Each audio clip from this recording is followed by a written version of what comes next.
സുഹൃത്തുക്കളെ, സഹോദരങ്ങളെ, ഞാനിപ്പോൾ ഒരു വീഡിയോ കാണാനിടയായി. ജനം ടി വിയിലെ ഒരു അവതാരകൻ ചോദിക്കുകയാണ് സെൻകുമാറിൻ്റെ അടുത്ത്.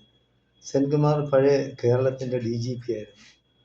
അയാളിപ്പോൾ ഫുൾ ടൈം RSS സംഘപരിവാർ BJPയുടെ വക്താവായിട്ട് മാറിയിരിക്കുകയാണ്. ഏതെങ്കിലും കാരണവശാൽ എന്തെങ്കിലും ഒരു ചാൻസ് കിട്ടാൻ വേണ്ടി അയാളുടെ സംസാരം തന്നെ വിറച്ചാണ് സംസാരിക്കുന്നത്. നല്ല ഒരു സ്ഥാനത്തിരുന്ന് റിട്ടയറായി ആ പെൻഷനും വാങ്ങിച്ചുകൊണ്ട് വീട്ടിലിരുന്നാൽ പോരെ. സാമൂഹ്യ പ്രവർത്തനം നടത്താനായിട്ട് ഏതെല്ലാം മാർഗങ്ങളുണ്ട്. അയൽപക്കങ്ങളിൽ നോക്കിയാൽ മതിയല്ല, നമ്മൾ എവിടെയാണ് ജീവിക്കുന്നത് ആ ചുറ്റുപാടിലുള്ള ആളിനെ സഹായിച്ചാലും മതി. അതും ജനസേവനം തന്നെയാണ്. അതല്ല എനിക്ക് അധികാരം വേണം, ഞാൻ പണ്ട് കാക്കി ഇട്ടുകൊണ്ട് നടന്നതാണ്, ഇനിയും എനിക്ക് കാക്കി ഇടണം, എനിക്ക് ദണ്ട് വേണം എന്ന് പറഞ്ഞ് നടക്കരുത്. അയാൾ ആരോ എഴുതി കൊടുത്തതാണ് അയാൾ വായിക്കുന്നത്, സ്വന്തമായിട്ട് പറയുന്നതല്ല. നമുക്ക് കാണാം, അത് അയാൾ വായിക്കണം. അതായത് ഇഡിയറ്റ്സ് എന്നാണ് അയാൾ പറയുന്നത്. നീ എടാ സെൻകുമാറെ, നീ പണ്ട് DGP ആയിരുന്നു, നീയാണ് ഇഡിയറ്റ്സ് എന്നാണ് പറയുന്ന വ്യക്തി. നീ ഒരു ഇഡിയറ്റ്സ് എന്നാണ്. ഈ സമൂഹത്തിന് നീ ഒരു ബാധ്യതയാണ്. നിന്നെപ്പോലെയുള്ള ചെറ്റകളാണ് ഈ സമൂഹത്തിൽ വർഗീയ വേർതിരിവുണ്ടാക്കുന്നത്.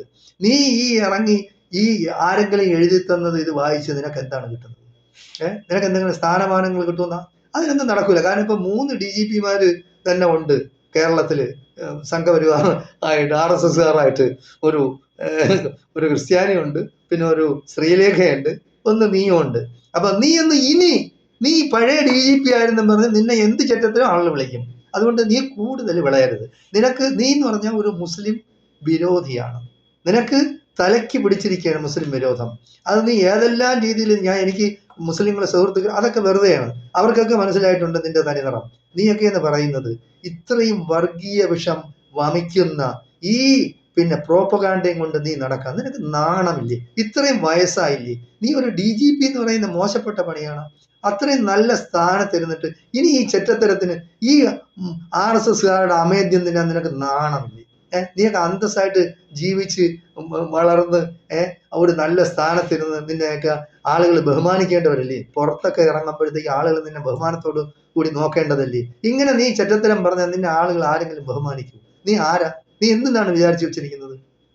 നീ ഇന്നാളും പറയുന്ന കേട്ടോ ഇതേപോലെ. അതായത് ഇപ്പൊ നീ ഹിജാബ് പ്രശ്നത്തിൽ നീ ഇടപെടേണ്ട കാര്യം എന്ത്? പണ്ട് 40 വർഷങ്ങൾക്ക് മുമ്പ് നീ കാസർഗോഡാ കണ്ണൂരാ പോയപ്പോൾ അവിടെ ആരും ഹിജാബ് ഇട്ടിരുന്നില്ല. ഇപ്പോൾ അത് ഒരു അജണ്ടയായിട്ട് കൊണ്ടുവന്നിരിക്കുകയാണ്. അങ്ങനെയല്ല. നീ മനസ്സിലാക്കാനുള്ള, നീ ഇസ്ലാമിനെ പറ്റി ആദ്യം പഠിക്കുക. നീ വടക്കേ ഇന്ത്യയിൽ പോയിട്ടുണ്ടാ? പോയില്ലെങ്കിൽ ഇനിയും പോണം. 40 വർഷത്തിന് മുമ്പ് ആരെങ്കിലും തലയിലിട്ടിട്ടുണ്ടാ? ഇപ്പൊ ആരെങ്കിലും തലയിലിടുന്നുണ്ടാ? ഹിന്ദു സ്ത്രീകൾ തലയിലിടും. നിന്റെ വീട്ടിലുള്ള ആളുകൾ തലയിലിടുന്നില്ല എന്ന് വിചാരിച്ച് ബാക്കിയുള്ളവർ തലയിലിടുന്നില്ല എന്നല്ല അർത്ഥം. പിന്നെ 60 വർഷത്തിനോ 70 വർഷത്തിനോ 100 വർഷത്തിനോ മുമ്പ് ഇവിടെ ഹിന്ദു സ്ത്രീകള് ഭർത്താവ് മരിച്ചാൽ ചിതയിൽ ചാടി മരിക്കണമായിരുന്നു. സതി എന്നാണ് അത് പറയുന്നത്. ആരാണ് അത് നിർത്തലാക്കിയത്? നിനക്കറിയാമോ? നിന്റെ ജാതിക്കാരാണ് നിർത്തലാക്കിയത്. അപ്പൊ ഈ ചെറ്റത്തരം പറയുന്നതിന് ഒരു മര്യാദയുണ്ട്. ജനങ്ങൾ ഏതായാലും ജാതിയും മതവും വെച്ച് കളിക്കരുത്. ഹിന്ദു ആവട്ടെ, മുസ്ലിം ആവട്ടെ, ക്രിസ്ത്യാനി ആവട്ടെ, യഹൂദനാവട്ടെ, ആരായാലും അവരുടെ ശരീരത്തു കൂടെ ഒന്ന് ഓടുന്നെന്ന് പറയുന്ന രക്തമാണ്. അത് നീ പിന്നെ ഒന്ന് മുറിച്ച് നോക്കിയാൽ മതി. എല്ലാം പ്യുവർ ബ്ലഡ്, ചുമന്ന രക്തമാണ്. അത് നീ മനസ്സിലാക്കുക. അവിടെ നീ പിന്നെ ഹിന്ദു എന്നും മുസ്ലിം എന്നും ക്രിസ്ത്യാനി എന്നും യഹൂദൻ എന്നും പറഞ്ഞ് വേർതിരിക്കേണ്ട. അത് നിന്നെ പോലുള്ള ചെറ്റകൾ ഇവിടെ കുറെ ഉണ്ട്. കുറെ സംഘികളുണ്ട്, കുറെ ക്രിസംഖികളുണ്ട്. എൻ്റെയൊക്കെ ജോലി എന്ന് പറയുന്നത് എങ്ങനെ കുത്തിത്തിരിപ്പുണ്ടാക്കാമെന്നാണ്. നീ എന്താണ് ഉദ്ദേശിച്ചു വെച്ചിരിക്കുന്നത്? നിനക്കൊരു സീറ്റ് വേണമെങ്കിൽ BJPക്കാരൻ്റെ അടുത്ത് എങ്ങനെ കാല് പിടിച്ച് വല്ല പൈസയും കൊടുത്താൽ അവരൊരു സീറ്റ് തരും. പക്ഷെ നീ ജയിക്കുകയൊന്നുമില്ല. നിന്റെ ജീവിതകാലത്ത് ഏതെങ്കിലും സ്ഥലത്ത് നിനക്ക് ഒന്ന് ജയിക്കാൻ ഒക്കും? നീ ഒക്കൂല. കാരണം നീ അമേദ്യം ഭക്ഷിച്ച് ആ പശുവിന്റെ, കാളയുടെ, പോത്തിന്റെ, എരുമയുടെ മൂത്രവും കുടിച്ച് നടക്കുക. ഇപ്പൊ നീ നല്ല ആഹാരം കഴിച്ചിട്ട് നിനക്ക് ഈ വയസ്സാം കാലത്ത് ഇതിന്റെ വല്ല ആവശ്യം ഉണ്ടാവും? അപ്പൊ ചെറ്റത്തരം പറയുന്നതിന് ഒരു മര്യാദയുണ്ട്. ആ മര്യാദ അനുസരിച്ച് മനുഷ്യന്റെ മര്യാദ വിട്ട് കളിക്കരുത്. നീ ഇപ്പൊ പറയുന്നത് ഹിജാബ് വിവാദം എന്ന് പറയുന്നത് ക്രിസ്ത്യാനിയൊക്കെ എന്ത് പ്രത്യേകമായ വല്ല പിന്നെ അവകാശങ്ങളും ഉണ്ടാ? സ്കൂളില് ഇത് പിശാചാണ്. അവള് പിന്നെ കന്യാസ്ത്രീ ഒന്നുമല്ല, കന്യക അല്ലാത്ത സ്ത്രീയാണത്. കന്യാസ്ത്രീ വസ്ത്രം ധരിച്ച സ്ത്രീയാണത്. ആ തള്ള പഠിച്ചപ്പോഴത്തേക്ക്, ഹയർ സെക്കൻഡറി പഠിച്ചപ്പോഴത്തേക്ക് അവള് പിന്നെ ധരിച്ചിരുന്ന വസ്ത്രം നീ അന്വേഷിച്ച് നോക്ക് എന്താണെന്ന്. അപ്പോ അവർക്കാവാം, വേറെ ഒരു സമുദായക്കാർക്കായിക്കൂടെ. വേറെ സമുദായക്കാരെന്ന് പറഞ്ഞാൽ ഇപ്പൊ ഉദ്ദേശിക്കുന്ന മുസ്ലിങ്ങളെയാണ്. മുസ്ലിങ്ങളെ ചെയ്യുന്ന പറഞ്ഞാൽ ആ സ്കൂളിന്റെ അതേ ഡ്രസ് കോഡ് തന്നെയാണ്. തല ഒന്ന് മറയ്ക്കുന്നു. തല മറയ്ക്കുന്നു എന്ന് പറഞ്ഞാൽ അത് ഇസ്ലാമിൽ നിർബന്ധമാണ്. സ്ത്രീകൾ തല മറയ്ക്കൽ നിർബന്ധമാണ്. അത് ഹറാമാണ് തുറന്നിട്ടിരുന്ന. അത് നീ മനസ്സിലാക്ക്. അത് 40 വർഷത്തിന് മുമ്പായാലും 1000 വർഷങ്ങൾക്ക് മുമ്പായിരുന്നാലും ഇനി 1000 വർഷം കഴിഞ്ഞ ശേഷമായിരുന്നാലും ആ നിയമമൊന്നും ആർക്കും മാറ്റാൻ കഴിയില്ല. നിങ്ങളാരും ഈ മുസ്ലിങ്ങളെ ഷേവ് ചെയ്യാം, അല്ലെങ്കിൽ മുസ്ലിങ്ങളെ പിന്നെ അങ്ങ് ക്ഷൗരം ചെയ്ത് കളയാമെന്ന് വിചാരിക്കും. നിങ്ങൾ സംഘികളും ക്രിസംഘികളും കൂടെ ചേർന്നിട്ട് അങ്ങനെ ചെയ്യാം. ഈ വർഗീയത പറഞ്ഞാൽ അതിന് തിരിച്ചു പറയാൻ എനിക്കറിയാം. ഞാൻ വർഗീയവാദിയൊന്നുമല്ല, പക്ഷെ നീയൊക്കെ വർഗീയത പറയുമ്പോൾ തിരിച്ച് പറയാനുള്ള അവകാശം എനിക്കുമുണ്ട്. അപ്പൊ എന്ത് വേണമെങ്കിലും നേരിടാൻ തയ്യാറായി തന്നെയാണ് ഞാൻ പറയുന്നത്. അതുകൊണ്ട് ഈ പരിപാടി നീ നിർത്തണം. നിനക്കെന്ന് പറയുന്നത് നീ റിട്ടയർ ആയി നല്ലൊരു സ്ഥാനത്തിരുന്ന വ്യക്തിയാണ്. നിനക്ക് വീട്ടിൽ പോയിരുന്ന് നിനക്ക് പിള്ളേരെ മക്കള് ഉണ്ടെങ്കിൽ അവരുടെ നിന്റെ ചെറുകുട്ടികളെ എല്ലാം കളിപ്പിച്ചുകൊണ്ടിരിക്കണം. സാമൂഹ്യ പ്രവർത്തനം നടത്തണമെങ്കിൽ ആ ചുറ്റുവട്ടത്തുള്ള ആളുകളെ അതിന്റെ ഏതെങ്കിലും രീതിയിൽ വാക്കുകൊണ്ടോ പ്രവൃത്തി കൊണ്ടോ സഹായിക്കാൻ ഒക്കെ നീ സഹായിക്കും. അല്ലാതെ വന്നിരുന്ന് ഈ വയസ്സാം കാലത്ത് ആളുകളുടെ ഇടയിൽ കുത്തിത്തിരിപ്പുണ്ട്. വർഗീയ വേർതിരിവ് ഉണ്ടാക്കരുത്. അതായത് പിന്നെ എന്താണ്, വെറുപ്പും വിദ്വേഷവും ഇങ്ങനെ പ്രചരിപ്പിക്കരുത്. ഒരു സമുദായത്തെ മോശക്കാരായി ചിത്രീകരിച്ചാൽ നിങ്ങൾക്ക് എന്താണ് കിട്ടുന്നത്? അപ്പോൾ ഇവിടെ കഴിഞ്ഞ ദിവസം എന്താ, പഴയ BJPയുടെ പ്രസിഡന്റ് ആയിരുന്നു ഉള്ളി സുരേന്ദ്രൻ ഇന്നലെ പറയാണ്, കാക്കി നിക്കറും കാവിയും അണിഞ്ഞ് പിന്നെ ഒരു വടിയും കൊണ്ട് ഞാൻ സ്കൂളിൽ പോയി അങ്ങനെ ഇരിക്കും എൻ്റെ മക്കളെ സ്കൂളിൽ വിട്ടാൽ. നിനക്ക് മക്കളില്ല എന്നുള്ള ആകെ ഒരെണ്ണമാണ് ഉള്ളത്. അത് തന്നെ വലിയ ബുദ്ധിമുട്ടിയാണ്. നീ എന്തെല്ലാം രീതിയിൽ പിന്നെ സ്വാധീനം ചെലുത്തിയാണ് അവന് ജോലി വാങ്ങിച്ചു കൊടുത്തതെന്ന് നിയമങ്ങൾ തിരുത്തി തന്നെയാണ് നീ പിന്നെ അവന് ജോലി വാങ്ങിച്ചു കൊടുത്തത്. എന്താവട്ടെ, നിന്റെ കുട്ടിയെങ്കിലും അങ്ങനെ വിവരക്കേടെന്ന് പറയുന്ന ഉള്ളി സുരേന്ദ്ര, നീ ഒന്നുമല്ലെങ്കിൽ BJPയുടെ സംസ്ഥാന പ്രസിഡന്റ് ആയിരുന്നവനല്ലേ?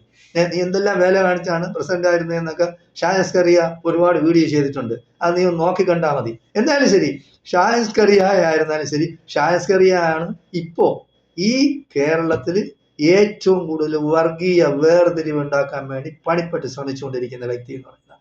ഇവൻ മീഡിയ പ്രവർത്തനമല്ല നടത്തുന്നത്. അവൻ ഇപ്പൊ അടുത്ത് ഇസ്രായേലിൽ പോയി, നേരത്തെ അവൻ ഇംഗ്ലണ്ടിൽ പോയി. അപ്പൊ എവിടെ ആയിരുന്നാലും സ്പൈ വർക്ക് ചെയ്യാണ്. ഇംഗ്ലണ്ടിന് വേണ്ടിയായിരുന്നാലും ശരി, പിന്നെ ഈ ഇസ്രായേലിന് വേണ്ടിയായിരുന്നാലും ശരി, എല്ലാം അവൻ പോയത് എന്താണ്, അവിടെ കാണാൻ പോയത് ആരെയാണ്? പിന്നെ ടെല്ലവീവ് വിമാനത്താവളത്തിൽ നെതന്യാഹു വന്നല്ലേ സ്വീകരിച്ചുകൊണ്ട് പോയത്. അത്ര VIP അല്ലേ? ഇംഗ്ലണ്ടിൽ പോയ അവിടുത്തെ പ്രൈം മിനിസ്റ്ററും. സെൻകുമാറിന്റെ അടുത്ത് ഞാനൊരു ചോദ്യം ചോദിക്കുകയാണ്. അതായത് ബ്രിട്ടന്റെ ചരിത്രത്തിൽ ആദ്യമായിട്ട് ഒരു ഹിന്ദു വംശജനായ ഇന്ത്യക്കാരനായ ഒരു ഹിന്ദു പ്രൈം മിനിസ്റ്ററായി. താനൊരു DP അല്ലേ, ആയിരുന്ന വ്യക്തിയല്ലേ? അന്വേഷിച്ച് നോക്കി എങ്ങനെയാണ് പുറത്താക്കിയെന്ന്. ഈ ക്രിസ്ത്യാനികളാണ് പുറത്താക്കിയത്. അവിടെ വോട്ട് ചെയ്ത് ജയിപ്പിച്ചതെല്ലാം മുസ്ലിങ്ങളാണ്. അയാളെ വോട്ട് ചെയ്ത് ജയിപ്പിച്ചത് 80% വോട്ട് മുസ്ലിങ്ങളുടെ വോട്ട് കൊണ്ടാണ് അയാൾ ജയിച്ചത്. അത് നീ മനസ്സിലാക്കുക. അപ്പൊ മുസ്ലിങ്ങൾക്ക് വർഗീയതയില്ല. അപ്പൊ നീ വർഗീയത ഉണ്ടാക്കി അവരെ അങ്ങനെ അങ്ങ് ആക്കിക്കളയാമെന്ന് വിചാരിക്കരുത്. നിന്നെ പറ്റി എല്ലാവർക്കും അറിയാം. നീ പണ്ട് MG കോളേജിൽ ഒരു പിന്നെ വിദ്യാർത്ഥി പ്രശ്നം ഉണ്ടായപ്പോഴത്തേക്ക് അവിടെ ഒരു BJPക്കാരന് അവന്മാരാണ് അവിടെ കുഴപ്പമുണ്ടാക്കിയത്. അന്ന് നീ ഒരു പോലീസുകാരൻ്റെ ഇത് പിടിച്ചു വാങ്ങിക്കുന്നത് ഞാൻ കണ്ടതാണ്. അപ്പോൾ അന്ന് ഞാൻ കണക്കാക്കി നീ എന്താണെന്ന്. അപ്പോൾ നീ ഈ ചെറ്റത്തരം കാണിക്കുന്നതിന് ഒരു മര്യാദയുണ്ട്. അപ്പോൾ ഈ മര്യാദ എന്ന് പറഞ്ഞാൽ അതിർവരമ്പ് കടക്കരുത്. ആ അതിർവരമ്പ് കടന്ന നിന്നെ ആളുകൾ പിന്നെ നിന്നെ ഈ മൂത്രവും ഇതൊക്കെ നീ വല്ലപ്പോഴും ആളുകൾ അറിയാതെ കഴിക്കുന്നെങ്കിലില്ല, അതൊക്കെ നിന്റെ മുഖത്ത് അഭിഷേകം ചെയ്യും. അത് സൂക്ഷിച്ചും കണ്ട് ജീവിക്കണം. അതുപോലെ ജനജീവി എന്ന് പറയുന്നത് അത് നടത്തുന്ന ഒരു ക്രിസ്ത്യാനിയാണ്. അപ്പൊ അവരുടെ ഉദ്ദേശം എന്ന് പറയുന്നത് വേറൊന്നുമല്ല, ഇവിടെ മുസ്ലിങ്ങളെ ഹിന്ദുക്കളെയും തമ്മിൽ തെറ്റിക്കുക. അത് പണ്ട് ബ്രിട്ടീഷുകാർ ഇവിടെ ചെയ്തതും അത് തന്നെ, ഡിവൈഡ് ആൻഡ് റൂൾ. അപ്പൊ നമ്മുടെ 2 രാഷ്ട്രമാക്കി, ഇന്ത്യയും പാകിസ്ഥാനും ഉണ്ടാക്കി, ഇവിടെ വിപ്ലവം ഉണ്ടാക്കി, കാശ്മീർ ഒരു തീരാമുട്ടിയായ ഒരു പ്രശ്നം ഉണ്ടാക്കി വെച്ചിട്ട് അവർ പോയി. അപ്പൊ ആ പരിപാടിയാണ് ഇപ്പോഴും ക്രിസ്ത്യാനികൾ നടന്നത്. അത് മനസ്സിലാക്കാനുള്ള ബുദ്ധി നിനക്ക് വേണം എന്നാണ് എനിക്ക് പറയാനുള്ളത്.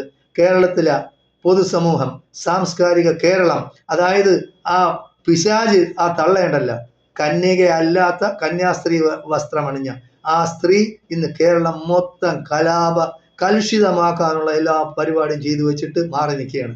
ആ തള്ളയുടെ ആ കൊലച്ചിരി നിങ്ങൾ കണ്ടതാണ്. ആ 32 പല്ലും വെളിയിൽ കാണിച്ചുള്ള കൊലച്ചിരി.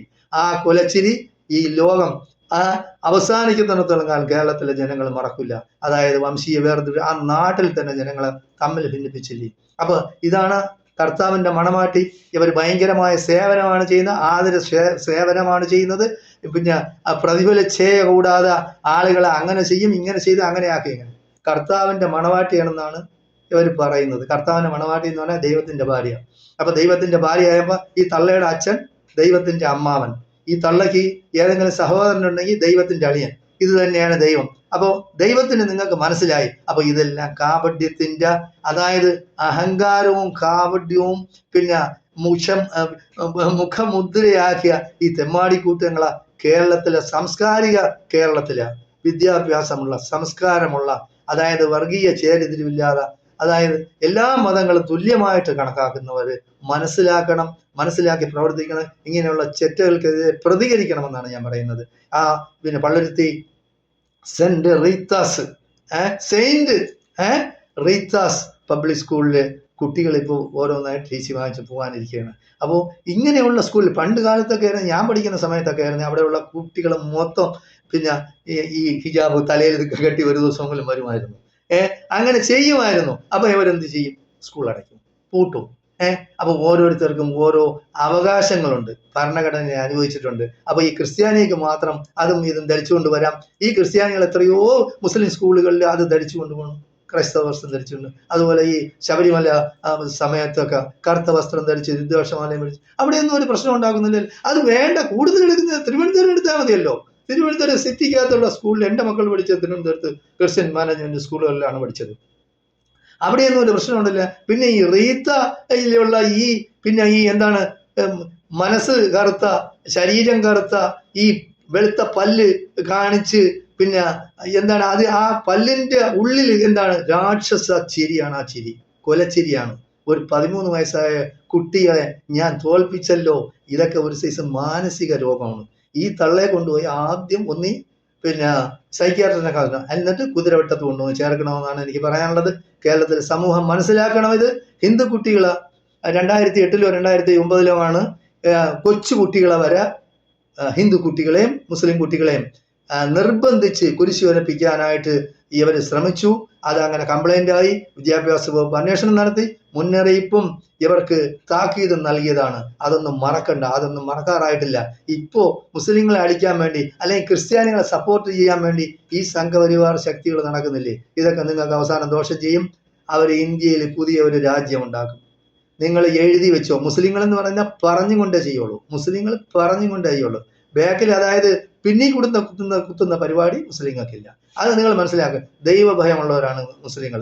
നല്ല ക്രിസ്ത്യാനികളും അത് തന്നെയാണ്. ഇതൊന്നും നല്ല ക്രിസ്ത്യാനികളൊന്നും അല്ല. ഇതൊക്കെ അവശ ക്രൈസ്തവനോ അതല്ലെങ്കിൽ വേറെ എന്തെങ്കിലും ക്രൈസ്തവനോ ഒക്കെ ആയിരിക്കും. അതുകൊണ്ട് നമ്മളെല്ലാം പിന്നെ ഈ വികൃത മനസ്സിന്റെ ആൾക്കാരെ നമ്മൾ തിരിച്ചറിയണം. സമൂഹത്തില് കുത്തിത്തിരിപ്പുണ്ടാക്കുന്ന, സമൂഹത്തില് വർഗീയ വേർതിരിവുണ്ടാക്കുന്ന ഈ ശക്തികളെ നമ്മൾ തിരിച്ചറിയണമെന്നും, നമ്മൾ സഹോദരങ്ങളെ പോലെ എല്ലാവരും, ഹിന്ദു ആവട്ടെ, മുസ്ലിം ആവട്ടെ, ക്രിസ്ത്യാനി, ഇപ്പൊ ഇവിടെ 3 ആണല്ലോ കേരളത്തിലുള്ളത്. അവരെല്ലാം പഴയതുപോലെ സഹകരിച്ച് നല്ല പിന്നെ ആത്മാർത്ഥതയോടുകൂടി സ്നേഹിച്ചും സന്തോഷിച്ചും അങ്ങോട്ടും ഇങ്ങോട്ടും കൊടുത്തും വാങ്ങിയും ജീവിക്കണമെന്നാണ് എനിക്ക് പറയാനുള്ളത്. സാംസ്കാരിക കേരളത്തിലുള്ള നല്ല വിദ്യാർത്ഥികളായിരുന്നാലും ശരി, നിങ്ങൾ അങ്ങനെ തന്നെ ആയിരിക്കണം. ഹിന്ദുവും മുസ്ലിമും ക്രിസ്ത്യാനിയൊക്കെ ഒന്നിച്ച് പഠിക്കട്ടെ. ഈ തള്ളമാരെന്ന് പറഞ്ഞ ഇതൊക്കെ എക്സ്പയർ ആയ കേസുകളാണ്. ഇവരുടെയൊക്കെ മനസ്സ് പിന്നെ എന്താണ് പറയുന്നത്, വികൃതമായ മനസ്സിന്റെ ഉടമകളാണ്. ഇവരെയൊക്കെ നമ്മൾ ഒറ്റപ്പെടുത്തണം. നമ്മൾ നല്ലൊരു നാളേക്ക് വേണ്ടി, നമ്മുടെ ഇന്ത്യക്ക് വേണ്ടി, ഭാരതത്തിന് വേണ്ടി നമ്മൾ ശ്രമിക്കണം. കേരളത്തിന്റെ ഉന്നതിക്ക് വേണ്ടി, കേരളത്തിലുള്ള ജനങ്ങളെ ലോകത്തിന്റെ ഏത് ഭാഗത്ത് പോയാലും ജനങ്ങൾ അംഗീകരിക്കുന്നു. എവിടെ? കേരളം. ശരി, നല്ലവരാണ്, വിദ്യാഭ്യാസമുള്ളവരാണ്, ശുദ്ധിയുള്ളവരാണ്, ആദർശ ശുദ്ധിയുള്ളവരാണ്, പിന്നെ രാഷ്ട്രീയ വിവേകമുള്ളവരാണ്. ഇന്ത്യയെക്കാളും ഇന്ത്യയിലുള്ള ബാക്കിയുള്ള സംസ്ഥാനങ്ങളിൽ നിന്ന് വ്യത്യസ്തമാണ് എന്നാണ് അവർ പറയുന്നത്. അതിന് ഈ വടക്കേ ഇന്ത്യൻ ഗോസവന്മാര് പിന്നെ ഉച്ഛിഷ്ടവും മലമൂത്ര വിസർജനവും അവർ കഴിക്കും. നിങ്ങളത് കേരളക്കാർ കഴിക്കാനും അതിനെ സപ്പോർട്ട് ചെയ്യാനും നടക്കരുത്. അതാണ് എനിക്ക് പറയാനുള്ളത്. അതല്ല, നിങ്ങളത് കഴിച്ചേ തീരുമെന്നുണ്ടെങ്കിൽ നിങ്ങൾ മിണ്ടാതെ കഴിച്ചുകൊണ്ട് മിണ്ടാതെ ഇരുന്നോളണം. ആവശ്യമില്ലാതെ കേരളത്തിൽ പ്രശ്നങ്ങൾ ഉണ്ടാക്കരുത് എന്നാണ് എനിക്ക് പറയാനുള്ളത്. ജയ് ഹിന്ദ്, ജയ് ഭാരത്.